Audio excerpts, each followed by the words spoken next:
DJ and PK, it's 97.5 The Zone. We are joined now by Tim LaComb, former youth staffer, former BYU assistant coach, now on the Jazz pre-half and post games. Tim, good morning. Hey, guys. Good happy Wednesday morning. Tim, we need to borrow your college basketball knowledge. You have a vault of basketball knowledge. Please access the college files. Are you ready? Okay, hold on a second. Let me type in the password. Okay, ready. Okay. Back in the day, you probably saw high school coaches of star players and parents of star players get assistant coaching jobs because they could deliver a unique talent. Do you think, as Kevin Young is making his BYU basketball hires, and he's made one with Brandon Dunson coming aboard, and he will make more, that he will be bringing in people who are going to bring players with him? Yeah, I think it's obviously twofold. I think the number one thing you want to bring in is a good guy. You want to bring in somebody that moves the needle, not just this year, but forever. But it does not hurt one bit if they're associated with players, because at the end of the day, players are the name of the game. It's something where I would assume that, it's probably the healthiest way is to peruse relationships that you have, see what kind of interest is. But I guarantee each of these guys that are being talked to have got a guy or two, because BYU's in a situation where they've got to add some people. And, that never hurts. But, like, for instance, Brandon Dunston's this guy he's a basketball dude. You look at his lineage. He's coached, at the D2 level. He's coached at the high school level. He played. He's been all over the place, high-level Pac-12 job. So I think more than anything, you want to get people that know a lot of people and can fish in a lot of ponds. Do you feel validated, PK? How so? Well, that was the theory you threw out earlier this morning, and basically Tim agrees with you. Yeah. It's not the only thing, but it's a factor. I think it is a factor in the immediacy. You need players, and you need players now. And then I think over time, Kevin Young, hopefully for him and BYU, his track record will speak for itself. Right now, as a head coach at the college level, he has no track record. So you need to win in immediacy, too, because that's very important. As you put together this coaching staff, Tim, I think it's basically like a roster. You need different pieces, and you got to make sure the pieces fit together rather than just getting 3 or 4 guys. There has to be a complement to each other, and one of those things I think you need is, no matter where you are, is as someone who has a dominant local presence. Would you agree? Yeah, I think it's probably still really important, but I was talking to somebody yesterday about this. I don't know how – at one point that's really all you had. You had familiarity with the school and the tradition, and you knew you had some people around that knew a lot of people locally. The game's changing so much, and I think BYU inherently is going to draw – local kids that have an interest. But at the end of the day, what's sealing the deal, and you guys are seeing this right now, with guys going into the portal from here, the amount of money being tossed around for good players, but, not like, for instance, not a all-league guy is crazy. And I did have it confirmed, a couple of numbers just, thrown around, but like people are talking – $300,000, $400,000, $500,000 for a non-league guy. It's just kind of crazy. So I do think, you got to understand what the commodity is. Right now, the commodity, well, it's always been money, let's be honest. Yeah. It's just now out of the bag. And so now everybody is quote unquote on equal footing, except for the money's way different at some places than others. So we've got the same situation. It will behoove people to have relationship builders on their staff, regardless of their presence. But I think that right now, the number one thing you better figure out quick is NIL, because it is the way this thing is going, and the numbers from year to year. Like the first year I heard guys were getting a couple, 100,000, 200,000, the high level guys. I mean, this thing's gone absolutely crazy. Do you know where team budgets are? Because a couple of years ago I heard $2.5 million for an NCAA team. Then I heard $3 million just this offseason. I've heard teams at $4 million. But also, man, it's Liars Club. Liars Club is in session here. And Kyle Whittingham at one of his Monday press conferences was saying, you've got to know the market and the budget because people ask for anything. Why wouldn't they? But that's not really what the market is for them. And you've got limited dollars, so you got to know what the real number is. You can't just hand it out like candy. So what's a real number for college basketball teams that want to go to the NCAA tournament and maybe win a game or two? Do you know? I would say that, you've got to have a couple $1 million now. If guys are truly going for 3 or 4, and that's just kind of,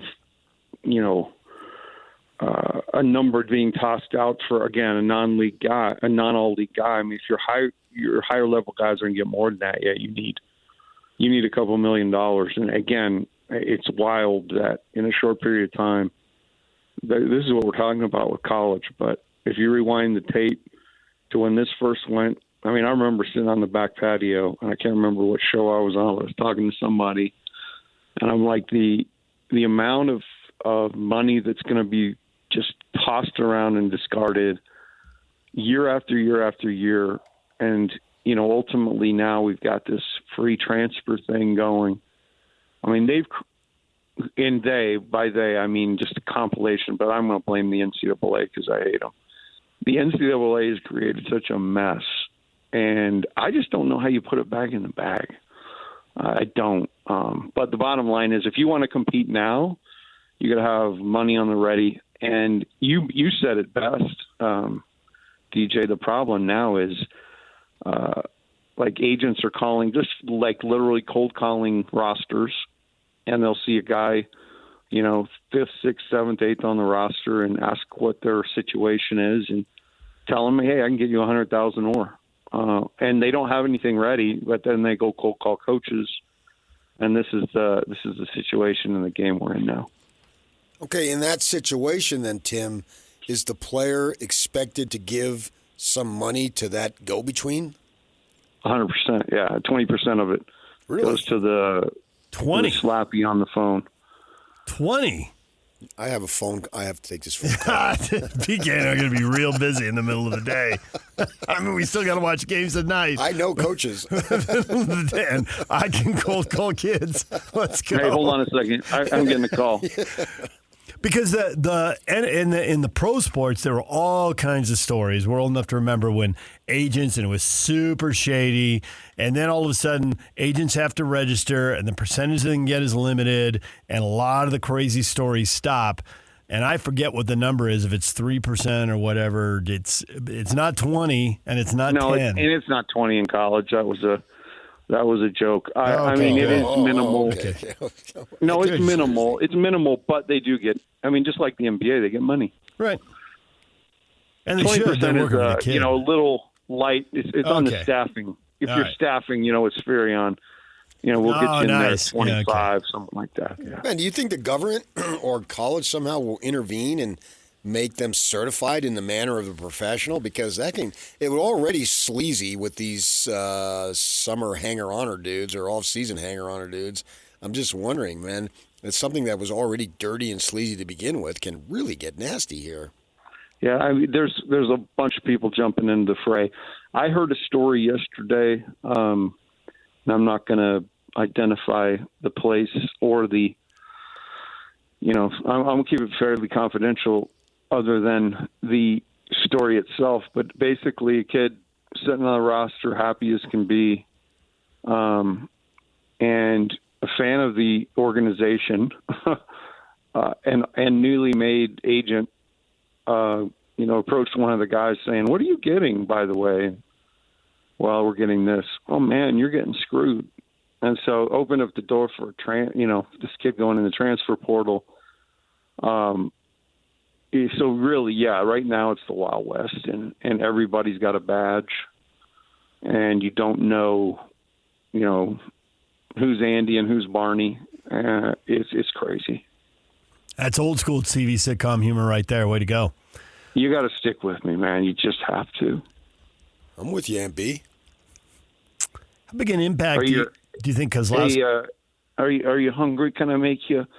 Oh, stop! No, don't. No, I don't want you. Okay. No, don't pretend to be Aunt B. That you just. Okay. How big an impact do you think Kozlowski makes? He was committed to SC. The SC coach takes off for SMU. He looks around. He's coming back to BYU. He's there've been a lot of 6'3" shooters, but he's 6'7", and he's. And he didn't have an afro. It's legit 6'7". And he's, as Lemma Harrington would say, he's thick. Yeah, he's got a good body. Not some string bean who's going to be pushed around. You got to wait 3 years for him to mature physically and put on some weight. Yeah. So. How big an impact can he make right away? Because, the hype machine will get out of control, and you would hate that as a former coach. So what is realistic? Well, the thing I love about him, this day and age, you're looking for a little bit different dude. You're looking for a guy who's got a little substance and character. And I think that, Kozlowski is a guy who, if you want to find him most days, he's going to be in the gym. His family is awesome. Mom and dad are terrific people and have raised the kid right. So, there's a lot of really good things. First of all, just his work ethic, the situation he grew up in. I see him as a guy who could really be the guy that he kind of reminds me of, honestly, is a Matt Harpering kind of guy. Big, thick, can stick the three, but also has some game to him. And I had a conversation with KY the other day, and, we were just talking about different dudes, and I told him, I said, Kozlowski's the type of guy that we would build our program on guys like that. He's a LaComb type guy. They're just staples, through the years we had. Staples. He's a Jackson Emery. And by that I mean just somebody who wants to be at BYU. He's very, very talented. He's well thought of around the country. He's won a ton, but he's a serious-minded basketball guy that really wants to get better and go to play this game for a long time. Yeah, I would agree with that. I watched him play. Hey, you got intel over there. Yeah. Oh, yeah. I've talked to his parents, and parents are killer, great people. You leave the kid open, he's going to make the shot. I guarantee. And what's interesting is this is the kid who had a chance to go to BYU the first time, but he didn't like the situation. He wanted to go to BYU, but it was not his cup of tea at that current time. He is a very straightforward, doesn't like, smoke blown. He just wants to hear authenticity, and I think that's what he found the second time around. Yeah, I think I know you don't really want to say it, but I think it was an indictment on Pope. And No, it was. Yeah, it was. He just did not drink the Kool-Aid. The NBA playoffs, you've seen a few games. Has it changed any opinion of anything you have, or like most people, you're waiting for Denver to play Boston, Celtics and Nuggets in the NBA final? No, dude, I'm eating this up because I sit and watch 82 games of regular season basketball, and there's nights where it can be just brutal because the games, that particular game you're watching is for one reason or another not great. The effort in it maybe isn't up to par. But I'm telling you, man, watching Luka Doncic in the stands last night is pretty awesome. To see guys really, really digging in and competing, the high level execution, some of the big shots made. I've been pretty glued to it because I've watched the buildup all year long and seen the strengths that certain teams have, the weaknesses, and really what's going to win out. But I'm not surprised at all that the Knicks won the first two games. Obviously, they got a little help the second game, but I really like them in the East. I thought last night that Luka, obviously just kind of took that game over. There was a stretch where it was just he and Kyrie, and we talked about that a bunch on the pre and post. the playoffs are half court, and when you've got two guys like Luka and Kyrie, that can really make you pay in the half court. It comes down to guys like PJ Washington, sticking that three in the corner. So yeah, I'm watching each game in detail. I love the playoffs because obviously everybody's locked in and playing for something. Yeah, no doubt about it. The intensity is so much better. When I look at was DJ talking about the two teams that are the favorites, I think that how much must it be to be able to have a player like Jokic on your team, because he just makes life so much easier, and there's a lot of stress, but less stress when you have a kid like him who can do literally everything you need to do, particularly at the offensive end.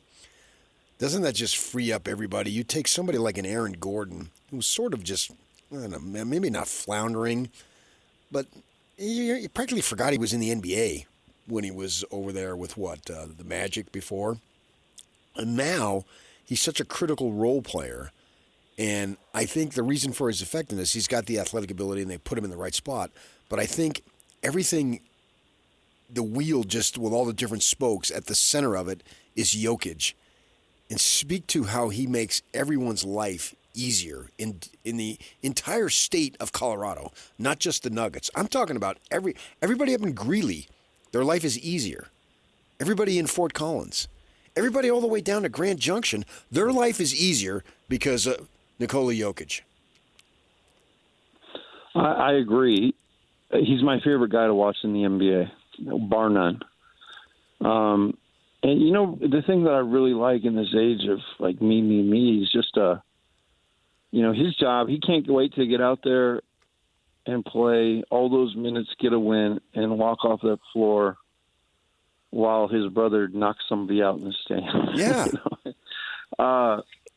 It just, to me, the Nuggets are they're a perfect example of what a championship team has to do. You got to have a bell cow. You got to have somebody that everybody knows is going to get us through this thing. And that has to be something that everybody on the team knows, and there isn't any fighting. I think it works because I think Murray is that type of guy who just understands what kind of space that he gets just by playing with Jokic, because you can't afford to do much with anybody else. You're trying to figure out how to double him. You're trying to figure out how to get the ball out of his hands. And it's not just down on the block. I mean, he brings it up the floor. He's involved there at the nail, which is a really hard place to double. So first and foremost, I want to give a ton of credit to Michael Malone, because I think he's a hell of a coach.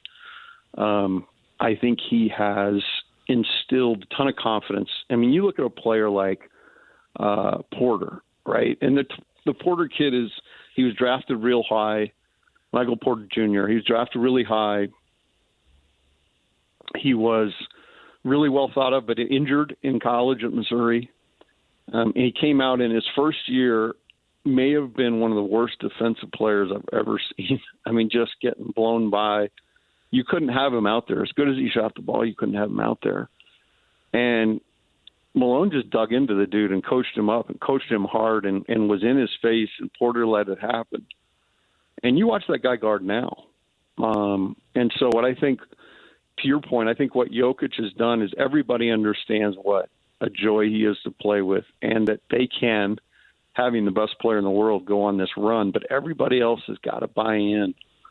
It reminds me a little bit of the years we had with Jimmer. Jimmer was obviously no Jokic in terms of the magnitude, but in the college game at that time, he created a ton of space, and guys like Jackson, Noah, and Brandon, those guys all benefited from it. But at the same time, they had to buy in and stamp off and be happy with the fact that we're winning games and Jimmer was going to have the ball a lot.